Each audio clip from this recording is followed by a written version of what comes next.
السلام علیکم ورحمۃ اللہ وبرکاتہ۔ الحمدللہ وحدہ والصلاۃ والسلام علی من لا نبی بعدہ وعلی آلہ وصحبہ اجمعین، اما بعد فاعوذ باللہ من الشیطان الرجیم، بسم اللہ الرحمن الرحیم۔ رب اشرح لی صدری ویسر لی امری واحلل عقدۃ من لسانی یفقہوا قولی۔ نبی صلی اللہ علیہ وسلم نے فرمایا کہ میں تمہارے درمیان دو چیزیں چھوڑے جا رہا ہوں، یہ دو چیزوں کو مضبوطی سے تھام لو تو تم کبھی بھی جو ہے نا گمراہ نہیں ہوگے۔ ایک ہے اللہ کی کتاب قرآن شریف، اور دوسرا ہے میری سنت، وہ صحیح حدیث ہے۔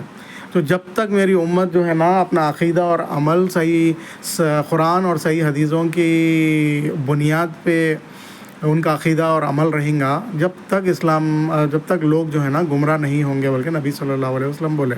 تو اگر ہمارے کو جنت میں جانا ہے اور گمراہ ہمارے کو نہیں ہونا ہے، تو ہمارے کو صرف اور صرف ہمارا عقیدہ اور عمل قرآن شریف اور صحیح حدیثوں پہ ہے۔ تو صحیح حدیثوں میں بھی جو کتاب الستہ بلکہ جو 6 کتابیں جو بہت فیمس ہے، پاپولر ہے، وہ صحیح بخاری، صحیح مسلم، سنن ابو داؤد، ترمذی، نسائی، ابن ماجہ، یہ 6 کتابیں ہیں۔ پھر اس کے بعد اور بھی جو ہے نا حدیثیں ہیں، مگر یہ 6 کتابوں میں ایک میکزیمم جو ہے نا زیادہ تر اسلامک شریعت کے بارے میں زیادہ تر چیزیں جو ہے نا احکامات اس میں مل جاتے ہیں اپنے کو، الحمدللہ۔ تو اس سے ہٹ کے کوئی بھی بزرگوں کی، باباؤں کی فضائل اعمال اور دوسرے جو ہے نا لال پیلے چار مینار کی کتابیں جو رہتے ہیں، وہ بالکل اس میں عقیدہ بھی غلط رہتا، اور بزرگوں کے اولیاء اللہ کے سو کالڈ جھوٹے من گھڑت قصے کہانیاں رہتے۔ وہ جھوٹے من گھڑت قصے کہانیاں ہم نہ پڑھنا، نہ ہمارے بیوی بچوں کو وہ پڑھانا، نہ اس کی جو ہے نا تبلیغ کرنا، اس کا عقیدہ ہم نے رکھنا، وہ بالکل غلط ہے، گمراہ ہو جاتے ہیں ہم۔ کیونکہ نبی صلی اللہ علیہ وسلم بولے بس 2 چیزیں چھوڑے جا رہا ہوں۔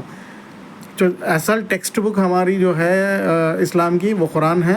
پھر اس کے بعد قرآن کو اور زیادہ ڈیٹیل میں اس کا طریقہ پورا سمجھنا ہے، تو پھر وہ اس کے لیے جو ہے نا طریقہ جو بتائے وہ صحیح حدیثوں میں ہے۔ وہ تو قرآن اور صحیح حدیث، بس یہ 2 ہی چیزیں ہیں۔ اس کے علاوہ ہم کسی اور بزرگ کے، کسی اور اولیاء اللہ کے قصے، کہانیاں، کرامات کی ہمارے کو ضرورت ہی نہیں ہے۔ ہمارے کو ضرورت ہی نہیں ہے۔ ہمارا جو بیسکس ہے اسلام کے، جیسے ایمان مجمل، ایمان مفصل، تو اس میں کیا ہے؟ آمنت باللہ و ملائکتہ و کتبہ و رسلہ، اللہ پہ ایمان لاؤ، رسولوں پہ ایمان لاؤ، کتابوں پہ ایمان لاؤ، فرشتوں پہ ایمان لاؤ، تقدیر پہ ایمان لاؤ۔ یہ پوری چیزیں ہیں۔ اس میں کیا ہے؟ رسولوں پہ ایمان لانا ہے، اللہ پہ ایمان لانا ہے، کتابوں پہ ایمان لانا ہے۔ یہ 6 چیزوں پہ جس پہ ایمان لانا ہے بول کے بولے۔ اس میں باباؤں پہ ایمان لاؤ بول کے کہیں بھی نہیں لکھا ہوا ہے، اور اس پہ بزرگوں پہ ایمان لاؤ بول کے کہیں بھی نہیں لکھا ہوا ہے۔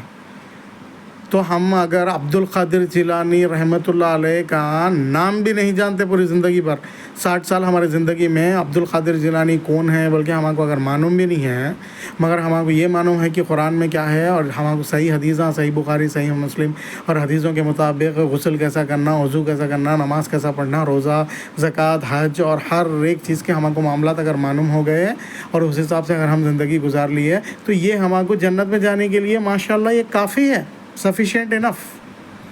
کسی باباؤں کے، اولیاء اللہ کے اور کسی اور کے جھوٹے قصے، کہانیاں، کرامتاں ہمارے کو ضرورت ہی نہیں ہے اس کی۔ اننیسیسری قصے کہانیاں ہیں، وہ اننیسیسری کرامتاں ہیں۔ کرامات کی ہمارے کو ضرورت ہی نہیں ہے۔ اور یہ کس بنیاد پہ بول رہے ہیں؟ کیونکہ نبی صلی اللہ علیہ وسلم بولے بس میں تمہارے درمیان، میں باباؤں کو چھوڑ کے جا رہا ہوں، بلکہ میں نہیں بولے نبی صلی اللہ علیہ وسلم میں بزرگوں کو چھوڑ کے جا رہا ہوں، اولیاء اللہ کے کرامتاں چھوڑ کے جا رہا ہوں تمہارے درمیان، بلکہ نہیں بول رہے۔ نبی بول رہے، محمد صلی اللہ علیہ وسلم بول رہے، جس کا کلمہ ہم پورے مسلمان پڑھتے ہیں، وہ محمد صلی اللہ علیہ وسلم بول رہے میں تمہارے درمیان 2 چیزیں چھوڑے جا رہا ہوں، ایک اللہ کی کتاب قرآن، اور دوسری میری حدیث، میں جو بھی بیان کر رہا ہوں، تشریح کرتا ہوں میں، وہ چیزیں جو ہے نا میرا طریقہ اور تشریح جو بھی ہے وہ حدیثوں میں اس کو کمپائلیشن بعد میں کیا گیا۔ تو قرآن اور صحیح حدیث کے مطابق عقیدہ رہنا، اور قرآن اور صحیح حدیث کے مطابق ہمارا جو ہے نا ہر چیز پہ عمل رہنا، تو ہر چیز جو ہے نا پھر قابل قبول ہوتی ہے، اللہ تعالیٰ کے یہاں ایکسیپٹ ہوتی، پھر الحمدللہ اللہ تعالیٰ اس چیز سے راضی ہو گئے، تو پھر ہم جنت کے مستحق بن جائیں گے۔ تو احتیاط کریے، قرآن، حدیث اور صحیح حدیث کے علاوہ دوسرے کسی بھی بزرگ کے کتاباں، خصوصی طور پہ یہ تبلیغ جماعت والوں کی جو فضائل اعمال جو مسجد میں بھی فجر کے بعد، عصر کے بعد وہی فضائل عمل لے کے بیٹھتے ہیں لوگ، قصے کہانیاں، بزرگوں کے کرامتاں اور جھوٹے قصے کہانیاں، شرکیہ قصے کہانیاں، توحید کے خلاف کہانیاں رہتے، قصے کہانیاں اس میں توحید کے خلاف۔ تو فجر کے بعد، عصر کے بعد بھی مسجد میں وہی لے کے بیٹھتے یہ لوگ۔ پھر جماعت میں جب 3 دن کی جماعت، 10 دن کی جماعت، 20 دن کی جماعت، 40 دن کی جماعت، 40 مہینے، 4 مہینے کی جماعت میں جب جاتے، پھر وہی یہ فضائل اعمال کتاب قصے کہانیوں کی لے کے بیٹھتے، باباؤں کی، بزرگوں کی جھوٹے شرکیہ قصے کہانیاں۔ پھر جب جا کے بھی آ جاتے تو یہی سکھایا جاتا ان کو کہ اپنے جماعت کے بعد بھی اپنے خود کے گھر میں روزانہ جو ہے نا صبح یا شام 15 یا 20 منٹ اپنے بیوی بچوں کو بھی لے کے یہی قصے کہانیوں کی کتاب پڑھو بول کے بولتے ہیں۔ کتنی افسوس اور شرم کی بات ہے کہ جب اللہ تعالیٰ فرما رہے سورہ بقرہ سورہ نمبر 2 آیت نمبر 185 میں شہر رمضان الذی انزل فیہ القرآن، اور رمضان کا مہینہ ہے جس میں ہم نے جو ہے نا شب قدر میں یہ جو ہے نا قرآن کو نازل کیا۔ شہر رمضان الذی انزل فیہ القرآن بول رہے، انزل فیہ الفضائل اعمال نہیں بول رہے اللہ تعالیٰ، انزل فیہ القرآن بول رہے سورہ بقرہ سورہ نمبر 2 آیت نمبر 185 میں۔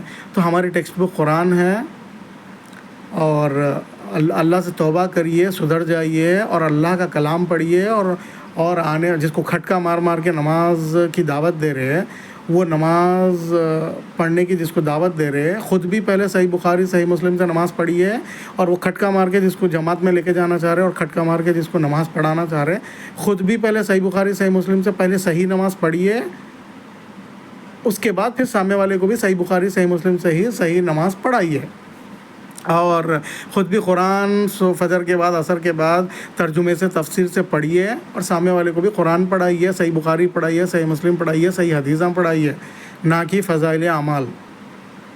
السلام علیکم ورحمۃ اللہ وبرکاتہ۔